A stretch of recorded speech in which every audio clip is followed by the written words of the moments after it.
This show is brought to you in part by Pryor Brothers Fabricating in Berlin, Connecticut.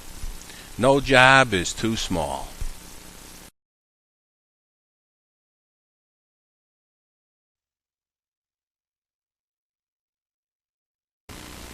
While attending an event up at Lime Rock, actually a modified tour race, we came across a group of antique stock cars. The organization called NEAR, who actually was responsible for bringing these cars here, and I'll tell you, I was just at awe talking with some of the owners of these cars and listening to the history about them, as I could really relate back to what went on in the era these cars were actually racing. It was just an absolute joy looking at these cars and really getting to know the history, what the owners had to say.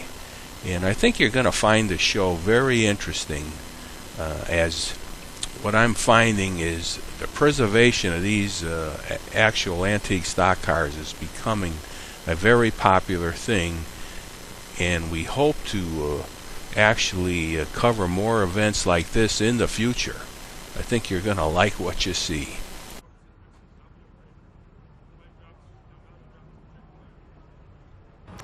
Yes, we have Jim Torque with us, who owns this absolutely beautiful old modified number 04. And I got a feeling, Jim, you know a few things about this car. What could you tell us about it? Yes, I do. This was Corky Cookman's Danbury car, raced at Danbury, Connecticut.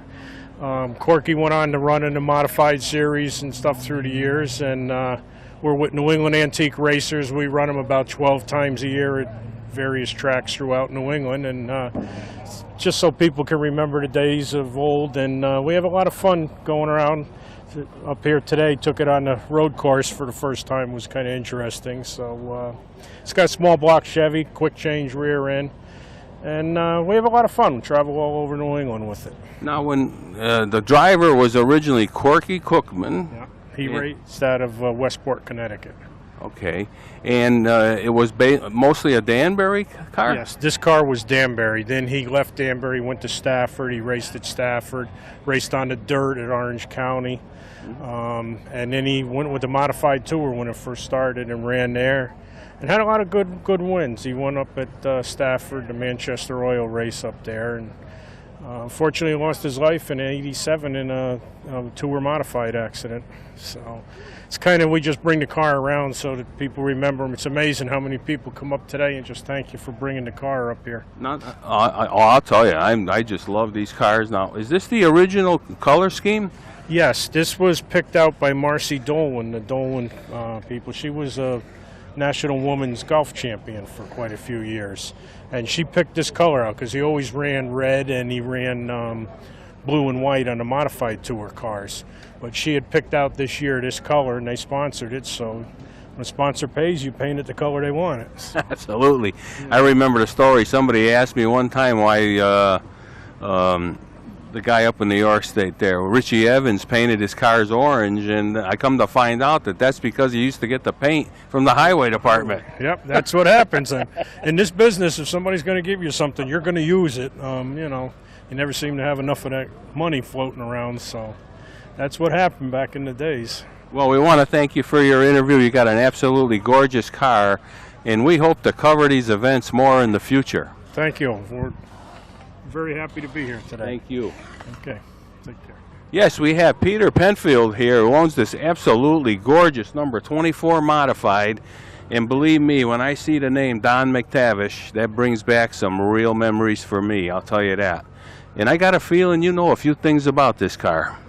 Yes, I do. The car was originally built in Upper New York State by Cliff Wright, and it was built for Kenny Shoemaker. And Kenny drove it one time, and then the next time out they put Don McTavish in it, and he drove it the whole season of 1968. And unfortunately, Donnie lost his life in '69 down at Daytona. I heard about the car a couple of years ago, and after making a few inquiries and finding out the whole history of the car, I purchased it and I restored it. And I do remember watching Donnie race when he was a young fella. I remember seeing him run at Daytona. I've seen him run in the Northeast when he had his own car, the Circle J. So it brings back a lot of memories to me also.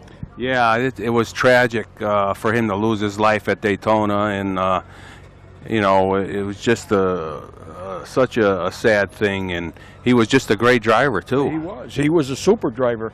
And back in those days, which a lot of people don't realize, is they ran on both asphalt and dirt, the same car. The same car was set up to run both. You're right. I remember Stafford, and it was dirt.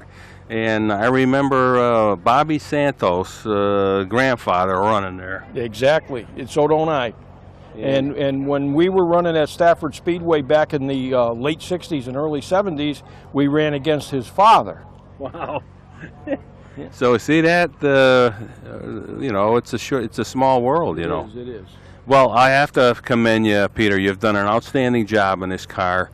It really looks right to the day. It looks like we could just drop time back and go right on this racetrack and do something with this car. And I hope to cover some more of these events in the future. I'm going to have to get with the people in your organization near and see if we could do some more events. Well, we'd love to have you. We'd love to have you. I enjoy any racing nostalgia that we can do. I love the old days. And I'm sure a lot of other people do too. Well, I'll tell you, our favorite event up here at Lime Rock is the vintage car event. Right, Labor Day weekend. Yep. Absolutely. Yep. We got to know Russ Truelove. Do you know who he is? I know Russ very well. I mean, he told us the story about driving that car down to Florida and racing it at Daytona. It was just priceless. Yes, it was. He drove it down there and he ran it on the beach. Yeah. And matter of fact, I saw Russ last month up at Loudon, New Hampshire, when the vintage cars were up there in May for their annual show. And believe it or not, Russ is 85 years old and he can still drive that car. Yeah, he's something, I'll tell you. Well, we certainly want to thank you for the interview. It was really a breath of fresh air to see these cars. It brought back so many memories for me. Thank you very much. Thanks, Peter. You were right. Yes, we have Fred Levangie with us, who owns this number 41 modified coupe. And I got a feeling you may know a few things about this car, Fred. What do you think of that? What is this car? I restored this car. This was a modified, the big block modified, run at all over New England, driven by Leo Cleary and Bob Santos. The car was owned by Joe Brady. All three are Hall of Fame members now. Absolutely. And I found the original car. We pulled it out of the woods and started fresh and rebuilt it just like it was. And now we've been out running it the last 7 or 8 years, and I'm having a good time with it. How long have you owned it? I built it new. This is not the original car. This is an exact replica that we had to rebuild. And I built it in 2003. And I've been running with the New England Antique Racers since then with the car. So this car basically raced all over New England then? This car raced everywhere from Martinsville. I believe they even went up to Canada in the day. Big block. And man, yes. It's a rare car because it's a Ford-powered car. It's a 427 cubic inch Ford. Very rare. And it's built just as it was raced. Side back oiler? in the day. Side oiler? It is a side oiler. Wow, I'm impressed. I am a Ford guy though. Yeah, it's built as close as I could do it to the original car. The only things, we put power steering in it. I put disc brakes in it and that kind of stuff because I want to turn and I want to stop. So yeah, we can't blame you for that. Well, we have to commend you. The car is gorgeous. We hope to see you more often. We're going to try to cover some of these events when you guys go to a racetrack like this. And I got a feeling you're having fun. Thank you. You can find a schedule on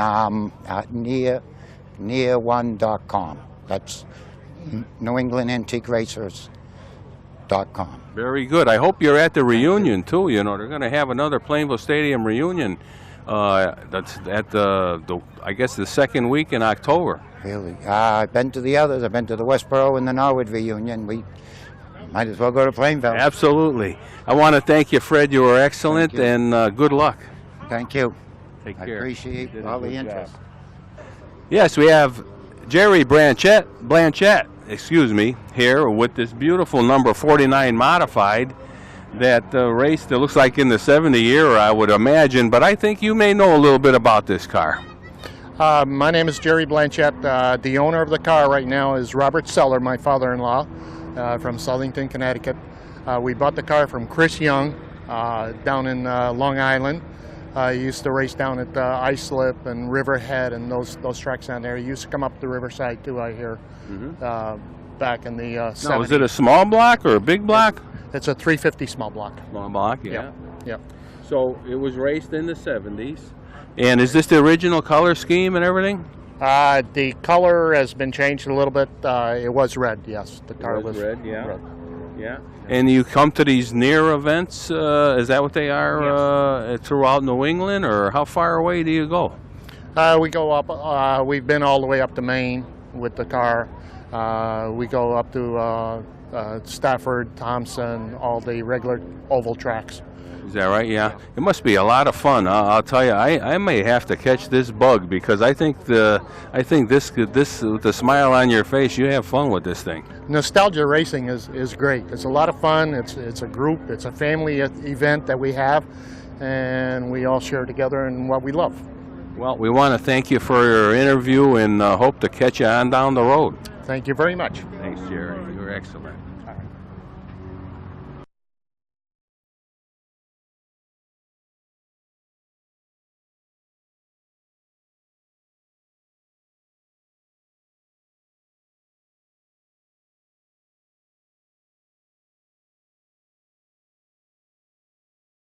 Yes, we have Mark Pellegrini and Sherry who have this beautiful number 43 stock car, and it looks very familiar to me. I kind of remember this car as growing up as a kid, and I got a feeling you know a little bit about this car. Yes, sir. I grew up with this car.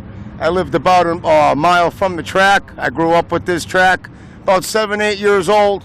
Remember Plainville Stadium, watching this car actually go around the track. You knew who drove it, right? Oh, yeah. The first driver was Billy Ferroni, and then after Billy Ferroni came Elton Hill. Was Elton Hill, and I'll tell you what, Johnny Manafort drove this car originally. He was the first guy, and it was number 28. Yeah, I have pictures of that. You're right. There was a couple guys that were inside this car. Yeah, and it was blue with white letters. Yeah. Okay. You're right. I have pictures of that also. So tell me, did you restore the car, Mark? No. I bought the car at the Plainville Stadium reunion. I went down to the reunion, never even knew that this car even was still around. I seen it for sale, and I says I have to have it. This is a Plainville Stadium car, and I bought it the next day. Yeah, I'll tell you the story. I went to school with Jojo Ferroni, and we used to take 2 weeks off of school to go get the stock car ready for the race that season. Oh, that's nice. And the people in the school used to just go absolutely nuts, but that's how the whole family was involved. Jojo raced too, originally with the number 3 novice car, and then he went on with the number 43, Jojo himself. And there's quite a history there. You got a car that, believe me, has a lot of history. Oh yeah, yes. Yeah, I'm happy I own it. I didn't, like I was saying, I didn't even know when I went to the Plainville and I seen this thing for sale.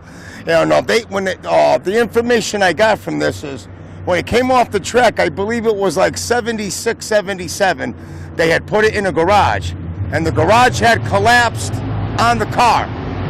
So I don't know the man's name, but he took it out, cleaned it up, restored it a little bit, and then they joined the near division, and he had enough with it, and then here I came and I bought it, and I'm glad he sold it. Oh, absolutely. I let me tell you, every one of these cars, I can remember something about them. The car that Don McTavish drove, that was something special right there. I'll tell you, he died at Daytona. Oh, did Don he? McTavish, Oh, yeah. But he was just great, believe me. Well, I'll tell you, I have to commend you on how you're keeping this car. I'm going to have to get involved with this organization because this is my background, believe me. Like I told you, I was a little kid sneaking under the fence to get into Plainville, so I know about these cars. It was a pleasure meeting you, and good luck. Thank you, sir. Thank you very much. Thank you. Thank you. Thanks. Yes, we moved over a car. We have Joe Jacobs here with this modified stock car, and it looks like it could just go right back into the 1960s and 70s and be right at home. Now tell me, Joe, what do you know about this car? The body, we don't have any history on the body, but it was a modified body originally. The rest of it, when we got it, we replaced the pillars in here and built the rest of the car from scratch. There's Scout frame rails in it, and the rest of it we fabricated ourselves. So you kind of made a replica of the time. Correct. Of what the car would look like and the type of motor and everything else? Correct, yep. Now you belong to NEAR too? Yes, I do. How long have you done that? About 3 years now we've been in the club. Yeah, I'll tell you, I'm going to have to get something involved in this thing, because I'll tell you, these cars really, I relate to them. It's a lot of fun, definitely. You don't have to fix the car every single week, and it's a lot of fun to go out on the track with these old cars. They're really great. Now, how many places do they go a year? Close to 10 running shows, and if not more car shows, and you can bring your car to any car show there is also, and a lot of people like it. Yeah, I know, they're very popular. Well, we want to thank you for having a word with us, and we're going to have to go to some of these events and cover some on-track action. Oh, definitely. Come on over. Check it out. It's a lot of fun. All right, thanks, Joe, for your interview. Thank you very much. Take Nice care. meeting you. Yes, we have George Cleveland with us, who owns this absolutely gorgeous coupe. Not a coupe, it's a sedan that Buddy Krebs used to drive. And boy, I'll tell you, that brings back some memories for me. And I got a feeling you know a bit about this car. Yeah, this car was actually one of the original cars in the club. Buddy Krebs was president of the club, and he wanted a car to run around, and he put this car together like one of his original number 5 cars, Suffield Auto cars. And he ran it with the club, and then it was parked, and I got it, and I talked to Buddy Krebs a few times before he passed away, and I restored it back the way it was when he had it. Wow, it's gorgeous, I'll tell you. You know, I was telling some of your other members, I was a kid, you know, going to the Plainville Stadium. We weren't even old enough to go in the pits. They used to pick up the fence, and we used to scamper under there, you know. And I can remember people like Buddy Krebs and Greco, Billy Greco, and That's back Mo Gursey. Yeah. Buddy Krebs was the number 3 guy on the all-time win list for Riverside Park Speedway in the modified division. So, and plus he won hundreds of races, all Plainville, Bridgeport, West Haven, tracks that long gone or up in Massachusetts. He was quite a guy. Yeah, he was, and he was a musician too. A musician as far as playing music too. I think it was Buddy Krebs and the Country Comets or something. Yeah, like yeah, that. yeah. That was his. He was a busy guy, I guess. He had to been. I'll tell you, it's always a great pleasure to see these cars. The memories it brings back for myself, and I know they got to be a fan favorite. Yeah, a lot of people really like this car.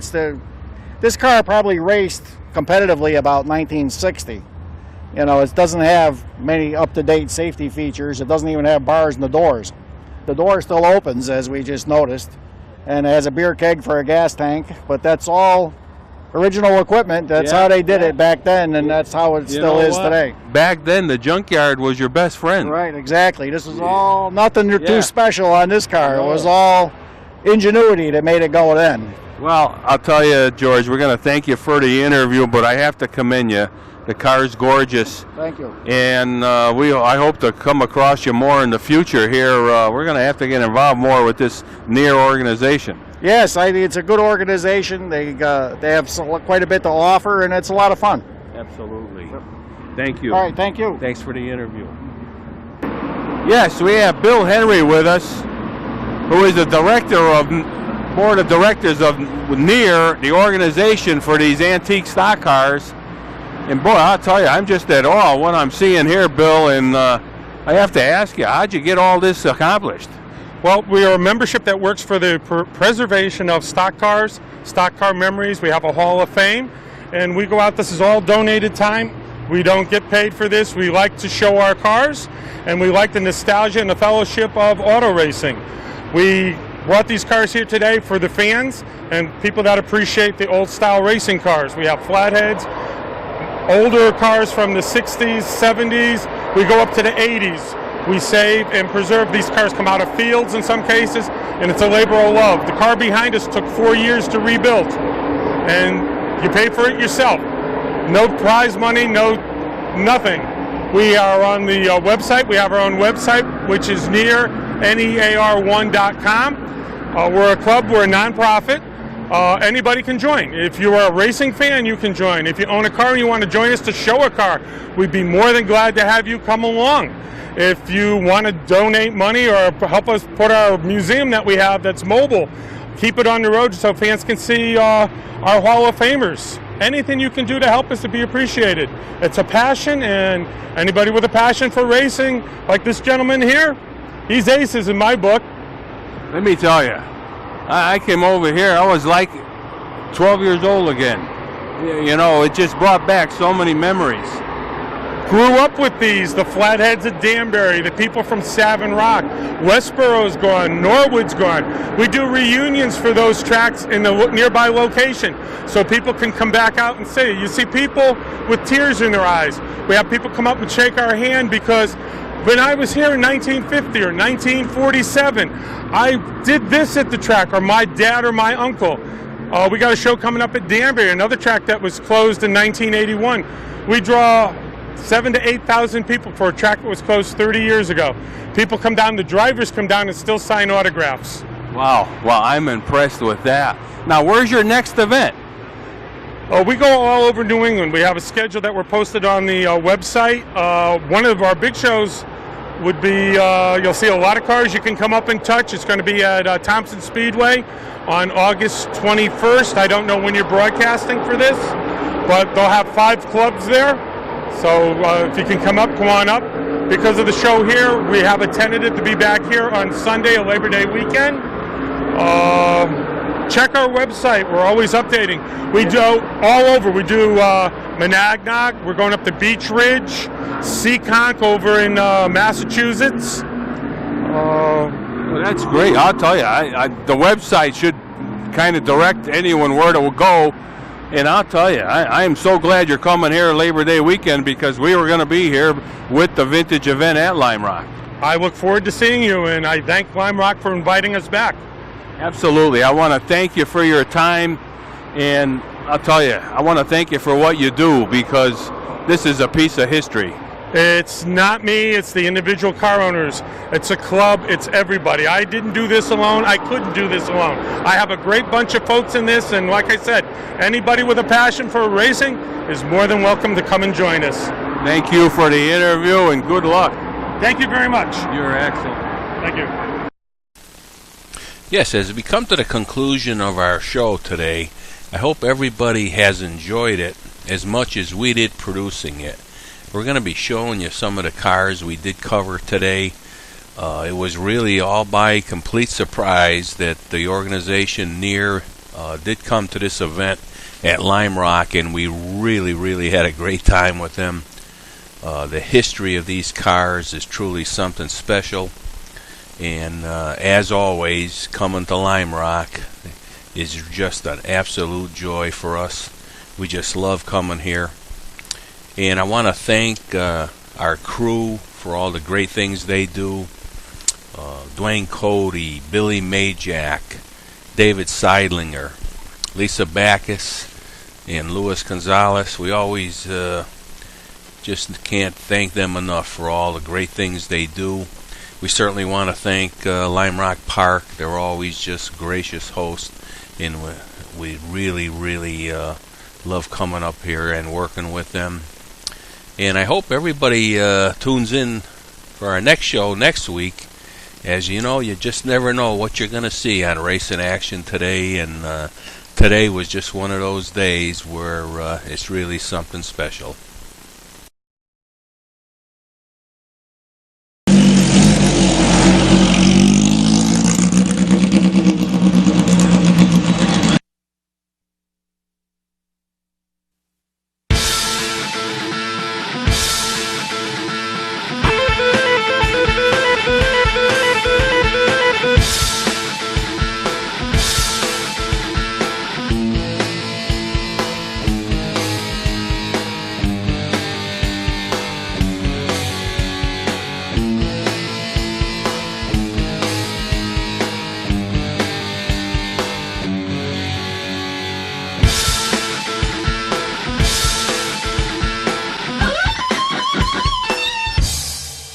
This program is brought to you in part by SalCal Real Estate Connections.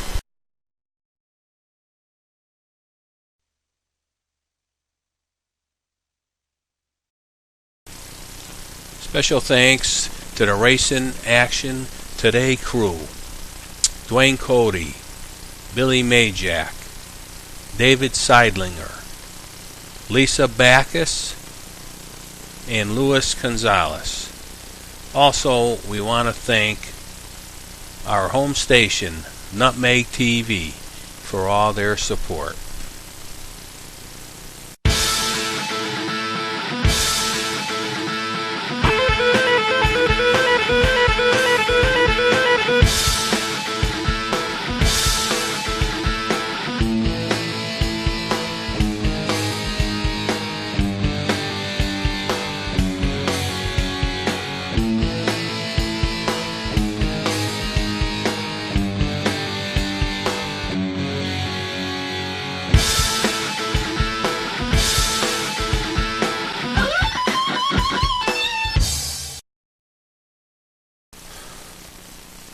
Yes, we want to thank Pryor Brothers Fabricating in Berlin, Connecticut, for their support and all the great things they do there at their shop. And also, we want to mention Just Results Weight Loss Center in Bristol, Connecticut, and thank them for all the great things they do, and we certainly look forward to seeing them more in the future. And last, we want to also thank Amity Printing and Copy Center in Berlin, Connecticut, for all the great things they do for us, and actually all the things they do offer, as they're just a great company.